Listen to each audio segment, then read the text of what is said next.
Hi, ich bin Melanie, Anfang 30 und gerade dabei, mein Leben einmal komplett neu aufzubauen.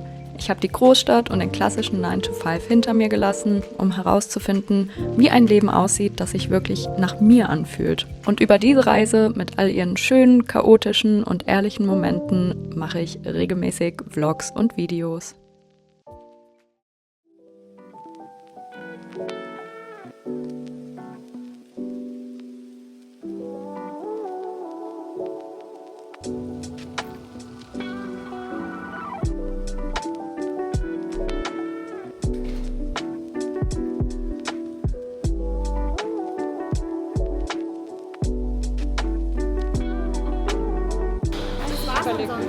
Ja, das war's.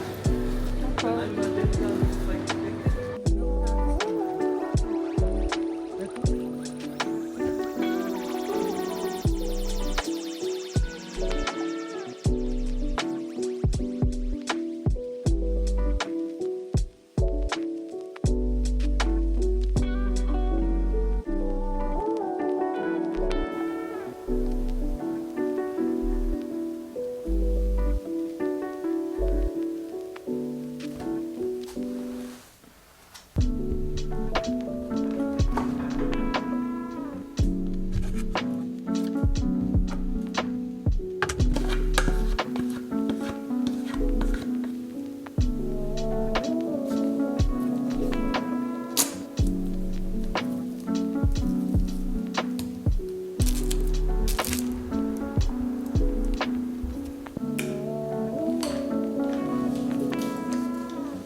Die letzte Zeit war ich ja eigentlich wieder echt ganz gut drauf. Jetzt die Tage, muss ich sagen, machen meine Laune und Motivation wieder so eine kleine Talfahrt. Ist natürlich immer schwer zu sagen, das liegt jetzt da oder daran. Ich denke, bei mir kommen da auch einfach verschiedene Faktoren zusammen. Also gerade eben auch in so einer Umbruchsphase zu sein mit vielen Baustellen. Man hat das alte Leben hinter sich gelassen, ist im neuen Leben aber irgendwo auch noch nicht so richtig angekommen. Das ist ja schon seit Anfang des Jahres immer mental so ein Auf und Ab. Dann mache ich aktuell ja schon wieder eine hormonelle Umstellung durch, weil ich von der Minipille wieder zurück auf die Kombipille gewechselt habe.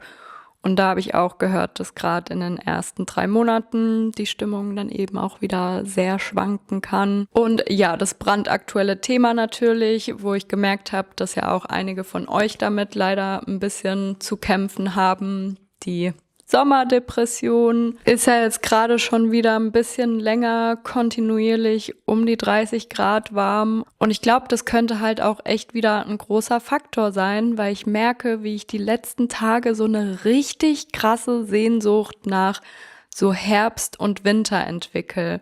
Also einfach diese gemütlichen Abende, wenn es draußen dunkel oder stürmisch oder sonst was ist und man sitzt in der Küche mit einer Tasse Tee und macht einfach gemütlich ein Puzzle und hört dabei Podcasts oder kuschelt sich auf dem Sofa ein und binscht irgendeine Serie.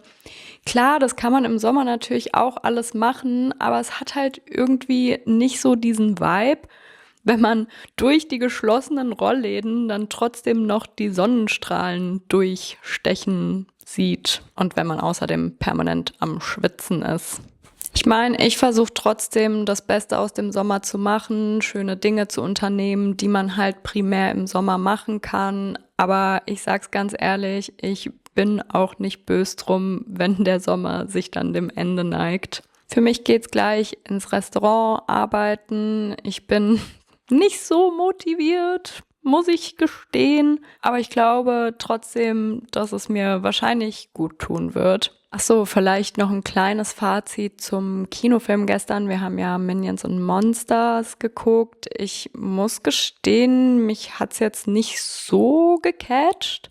Also irgendwie fand ich die Story nicht so richtig spannend und habe auch gemerkt, dass mir zwischendrin immer mal wieder die Augen zugefallen sind, was aber auch daran liegen könnte, dass es im Kinosaal angenehm kühl war und wir auf so gemütlichen Sesseln quasi gelegen haben. Aber ja, also ich habe gemerkt, die Ich einfach unverbesserlich Filme, die fand ich richtig gut. Ja, ich glaube, die Minion-Filme sind nicht so ganz meins. Die zielen vielleicht auch noch mal auf ein bisschen anderes Publikum ab. Aber tatsächlich kommen aktuell echt ein paar Filme ins Kino, die ich mir gerne angucken würde. Also die Odyssee kommt ja noch. Der Live-Action-Vaiana-Film ist jetzt, glaube ich, auch die Woche rausgekommen. Da war noch irgendwas, was ich jetzt aber wieder vergessen habe.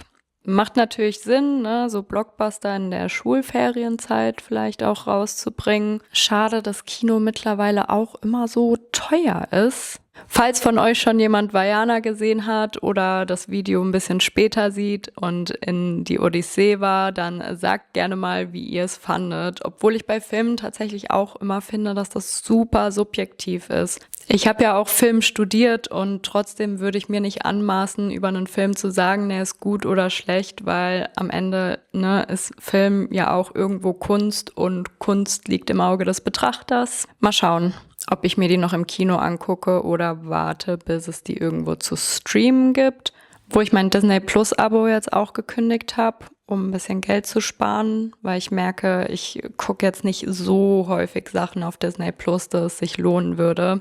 Heißt dann aber auch, Vaiana werde ich wahrscheinlich nicht streamen können.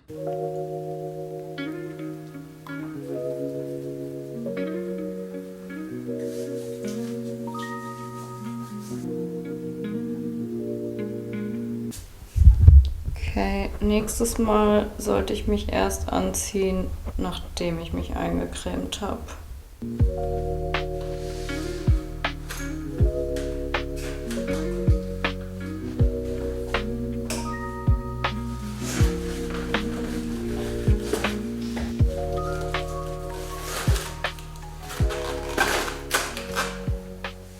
War im Grunde eine ganz entspannte Schicht heute, vielleicht bis auf den Anfang. Da hat sich nämlich der eine Chef, also wir haben quasi 2 Chefs und der eine, der hatte heute Urlaub und der andere hat sich kurz vor Restaurantöffnung eine Schublade in sein Bein gerammt. Aber irgendwie richtig schlimm. Also die eine Kollegin ist dann mit ihm ins Krankenhaus gefahren und ich glaube, das musste auch genäht werden. Die sind danach auch beide wiedergekommen, aber ja, also dem sein komplettes Bein war einfach einbandagiert. Das sah schon heftig aus. Aber der Rest der Schicht lief gut und wie ihr seht, konnte ich mir auch mal wieder ein bisschen Verpflegung mitnehmen. Mein Abendessen für heute, ein Burger.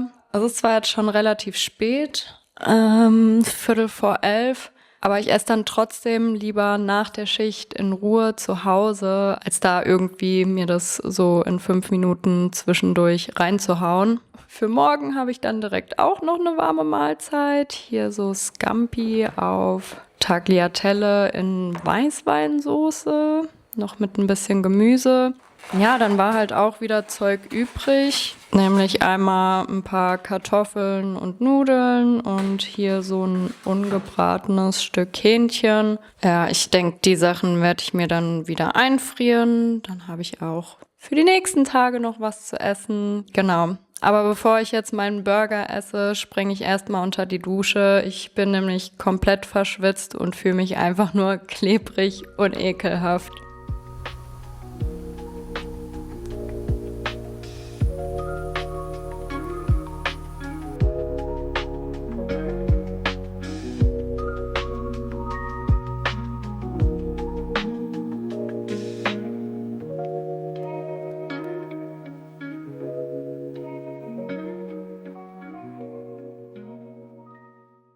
Mir ist die Wassermelone vorhin runtergefallen, deswegen sieht die so ein bisschen ekelhaft aus. Ich fahre später mit Michi und Bianca an den Badesee und ich hoffe, dass uns das mögliche Gewitter nicht in die Quere kommt, obwohl ich dazu sagen muss, ich würde mich auch mega freuen, wenn es heute Nachmittag einfach gewittern würde. Generell lässt mich die Wettervorhersage der nächsten Woche wieder ein wenig frohlocken. Ich wollte euch noch ein kleines Update zum Thema Jobsuche geben, beziehungsweise eigentlich ist das Update, dass es kein wirkliches Update gibt.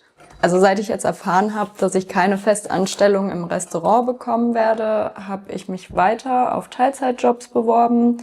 Ich glaube, ich habe jetzt in den letzten 1,5 oder 2 Wochen so 7 bis 8 Bewerbungen rausgeschickt, was ich gar nicht so wenig finde, wenn man bedenkt, dass es generell weniger Teilzeitstellen gibt und ich ja hier in der Kleinstadt auch so ein bisschen eingeschränkt bin, was den Standort betrifft. Bei dem einen Job kam ja schon raus, dass da möglicherweise ab September was frei werden könnte.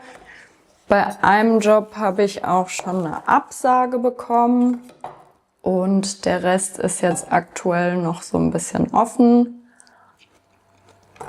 Ich hatte gestern auch ein Telefonat mit meiner, ich sag mal, Auftraggeberin, für die ich ja immer mal Videos zusammenschneide. Also im Endeffekt eigentlich eine relativ simple Sache, weil ich einfach Interviews, die sie mit Kunden gemacht hat, zusammenschneide und da halt einfach Gesprächspausen, Verhaspler, und sowas rausschneide. Allerdings wurde das jetzt zwischenzeitlich ein bisschen kompliziert, weil ich dann auch noch ein Short quasi daraus erstellen sollte, sie aber nicht wirklich die Zeit hatte, um das ganze Interview durchzugehen und mir zu sagen, welche Parts sie gerne in dem Short drin hätte. Was heißt, ich musste das so ein bisschen nach eigenem Ermessen machen, wo dann für mich aber wieder so die Grenze verwischt zwischen Cutterin und Social-Media-Beratung. Und ja, da haben wir dann auch drüber gesprochen, dass das für uns beide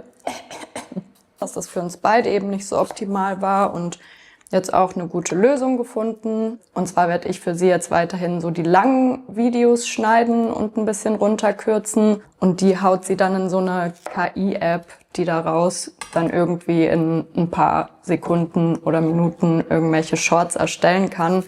Klar ist es dann qualitativ nicht das Gleiche, wie wenn sich da wirklich jemand hinsetzt und das Short schneidet. Aber ich denke, so vom Kosten-Nutzen-Effekt macht's vielleicht erstmal schon Sinn und für mich ist es auf jeden Fall sehr erleichternd, weil es mir eine Menge mentale Arbeit nimmt. Weil eigentlich möchte ich auch nur cutten und zwar so ein simples Cutten, wo ich jetzt nicht noch kreative Energie drauf verwenden muss, weil das will ich mir halt für meine Videos aufheben. Genau. Da habe ich jetzt auch erstmal noch 5 Interviews, die ich schneiden kann. Also zumindest da kommt jetzt immerhin noch ein bisschen Geld rein demnächst. Vielleicht ist es euch schon aufgefallen, dass es immer mehr Vlogs quasi gibt und weniger von diesen thematischen Videos. Das hat im Endeffekt die Gründe, dass mir irgendwann auch einfach die Themen ausgehen, beziehungsweise war halt Anfang des Jahres bei mir so eine sehr nachdenkliche, reflektierte Phase, wo ich erstmal versucht habe, mich zu sortieren und rauszufinden, was ich überhaupt will. Und die Erkenntnisse aus diesem Prozess, die habe ich dann halt in diesen thematischen Videos mit euch geteilt. Und jetzt seit ein paar Monaten bin ich halt mehr in dieser Umsetzungsphase, wo ich sage, okay, die Überlegungen zu meinem Leben, die ich mir gemacht habe, möchte ich halt jetzt so in die Tat umsetzen.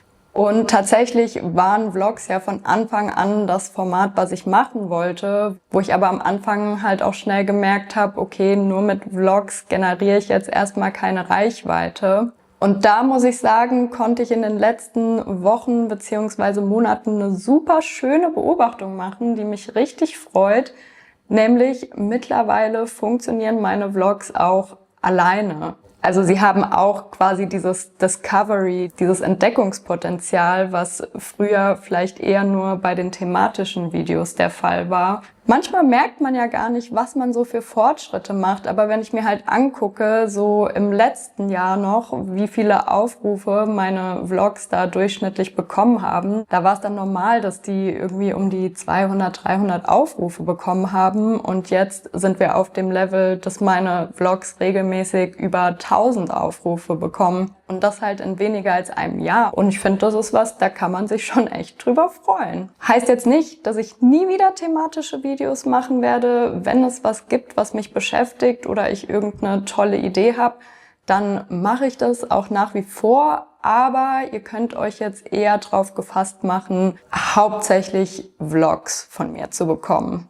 Aber da teile ich ja auch immer meine Gedanken und Erfahrungen mit euch, nur dass man halt dann noch zwischendrin so kleine Snippets aus meinem Leben sieht.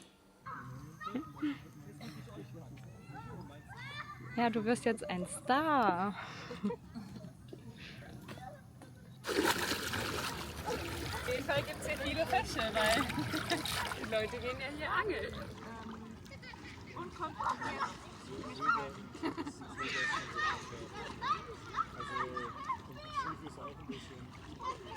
Aber wo haben wir das aufgenommen? Bei dir in der Wohnung im 4. Stock, wo wir einmal nicht reingekommen sind, weil du deine Karte verloren hast, morgens um 4 Uhr. Ja, und dann vor der Tür gepennt haben, bis der Hausmeister kommt. Richtig.